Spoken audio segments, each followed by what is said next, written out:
हरे कृष्णा, राधे राधे। हम सब श्री कृष्ण चरितामृत श्रवण कर रहे हैं। आज का प्रसंग है मैं श्री कृष्ण मित्र सुदामा, उत्तर श्री कृष्ण चरितामृत 62। ऊंची ऊंची अटालियां हैं द्वारिका में, चारों ओर समृद्ध मानो बिखरी पड़ी है। लोग सुंदर, सभ्य और समृद्ध लग रहे हैं। कोई ऊंची आवाज में बात नहीं कर रहा। नारियां मर्यादित हैं, पर उनके नैनों की चपलता सबको अपनी ओर आकर्षित कर रही है। सुदामा चकित होकर उस दिव्य भव्य द्वारिकापुरी का दर्शन कर रहे हैं। ओह, क्या मेरा मित्र श्री कृष्ण की बसाई द्वारिका यही है? फिर स्वयं ही सावधान कर लेते हैं, अरे वो अखिल कोटि ब्रह्मांड नायक परात्पर ब्रह्म है। ऐसा मैं नहीं, गुरु सिंधपानी कहते थे। मेरे लिए तो वह सखा है, मेरा सखा। हाँ हाँ मित्र, सिर्फ मित्र। अपने मन में ही संवाद करते हुए सुदामा द्वारिकापुरी में आगे बढ़ रहे हैं। ए भैया, सुदामा ने एक द्वारिकावासी को अपने पास बुलाया था। हाँ, क्या बात है? पास में आकर उस द्वारिका के नागरिक ने भी पूछा। यह श्री कृष्ण कहाँ रहते हैं? सुदामा बेचारे सीधे साधे ही तो हैं। वह द्वारिका का नागरिक पहले तो कुछ बोला नहीं। ऊपर से लेकर नीचे तक सुदामा को देखता रहा। फिर बोला, नए लगते हो। हाँ, मैं इस पुरी में नया ही आया हूँ, तभी तुम्हें बोलना नहीं आता। रोष के स्वर थे उस नागरिक के। सुदामा को आश्चर्य हुआ। मैंने तो ऐसा कुछ नहीं कहा। जिस पुरी में हो उस पुरी के नरेश का ऐसा नाम लिया जाता है? वह सुदामा को डांट रहा था। सुदामा को अच्छा लगा। उन्होंने कोई सफाई भी नहीं दी। तो तुम्हारे नरेश का मैं मित्र हूँ या विशेष मित्र हूँ? सुदामा चारों ओर देखने लगा था। द्वारिका नरेश बन गए हैं मेरा मित्र? अरे वाह, गलती हो गई। मैंने नाम लेकर पूछा। अब तो बता दो कि द्वारिकाधीश का महल कहाँ है? सुदामा जी ने बड़े प्रेम से पूछा। वह दिखाई दे रहा है, स्वर्ण का शिखर और उसमें ध्वजा लहरा रही है। सुदामा जी बोले, हाँ हाँ, बस वही द्वारिकाधीश का महल है। सुदामा जी उसको धन्यवाद करते हुए आगे बढ़ गए थे। दिव्य सिंह द्वार है। 2 स्वर्ण की विशाल सिंह मूर्तियां द्वार पर लगी हैं। स्वर्ण तो चारों ओर है ही द्वारिका में, पर द्वारिकाधीश के महल में विशेष काष्ठ में स्वर्ण की जो पिचकारियां थी वो अद्भुत थी। सुदामा चलते चलते वहीं पहुंच गए थे। महल को देखो, सिर को पूरा उठाना पड़ रहा था। देवराज की अमरापुरी भी तो तुच्छ है इसके आगे। तो सुदामा प्रसन्नता पूर्वक अपने मन ही मन में कहते हैं। ए, कहाँ जा रहे हो? 2 द्वारपालों ने सुदामा को पकड़ लिया। अब सुदामा को क्या पता था कि ये तो घुस रहे थे महल में। मेरे मित्र का महल है, यही ठसक थी मन में।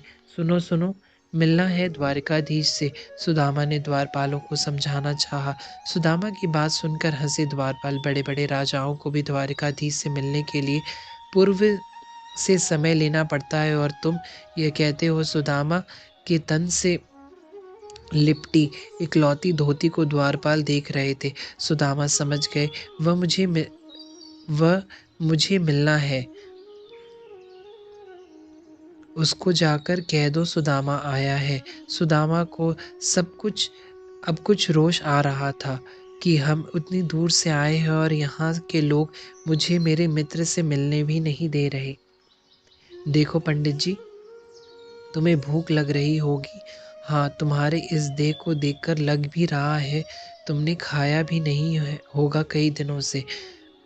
दूसरे द्वारपाल ने कहा। फिर पहले वाले ने कुछ गंभीर होते हुए कहा, यह द्वारिका है, यहाँ अन्य क्षेत्र बहुत चल रहे हैं महाराज, पहले कुछ खा लो, जाओ।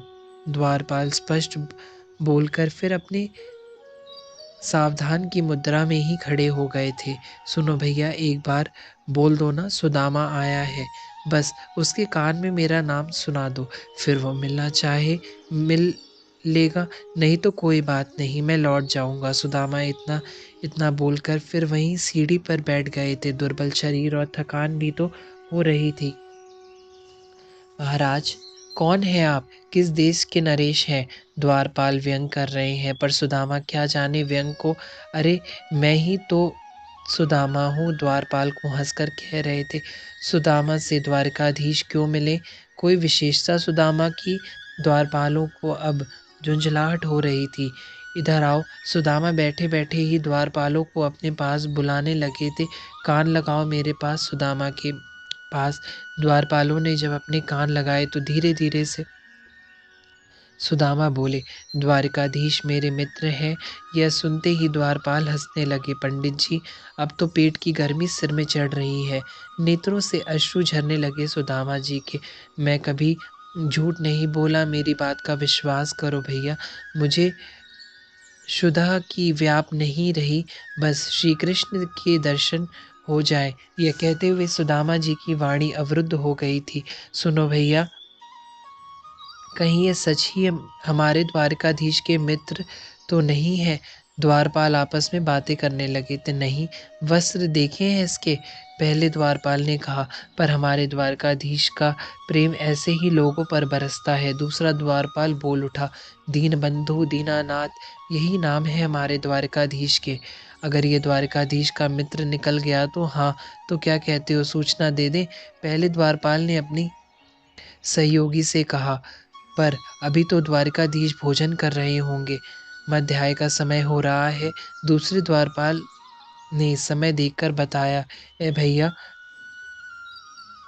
सूचना दे दो ना कि सुदामा आया है।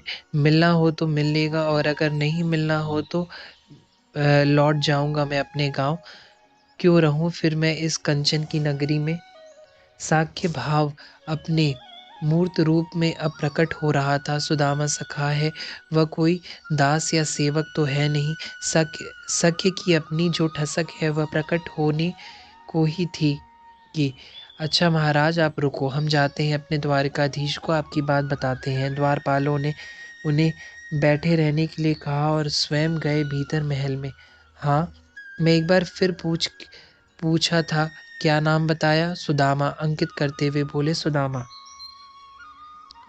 और हाँ, यह भी कहना उज्जैन में पढ़े थे ऋषि संदीपानी के यहाँ। सुदामा चिल्लाकर महल में जाते हुए द्वारपालों को बता रहे हैं। और हाँ, उससे कहना उसके भाग का चना। सुदामा मुस्कुराते हुए बोले, अब तो वह पक्का ही समझ जाएगा। यह कहते हुए फिर बैठ गए वहीं सीढ़ी पर। द्वारपाल भीतर गए। हरे कृष्णा, राधे राधे।